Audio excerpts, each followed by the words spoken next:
मियालला principal employer आम्ही declare करून घेतलंय। त्याचा थोडासा सिग्निफिकन्स सांगते। यांची जी कंपनी होती त्याचे मालक जे खंबाटा होते ते हा देश सोडून निघून गेले।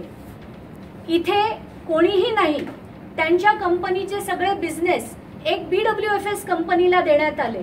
त्यांच्या कामगारांना युनियननी काहीही मेहनत न घेतल्यामुळे 2200 परिवार, टोटल 2700 होते, 500 रिटायर झाले। 2200 परिवार उघड्यावर फेकणारे दुसरे तिसरे कोणी नव्हे तर ते विनायक राऊत हेच होते। त्यांनी सिस्टमॅटिकली ही खंबाटा कंपनी बंद पाडली।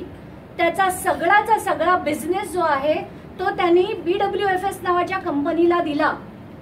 आणि हे मला इतर कोणी नाही, नेल्सन खंबाटा जे त्या कंपनीचे मालक होते त्यांनी स्वतः सांगितलं की मला कंपनी विकायची होती आणि ती शिवसेनेनी मला विकू दिली नाही।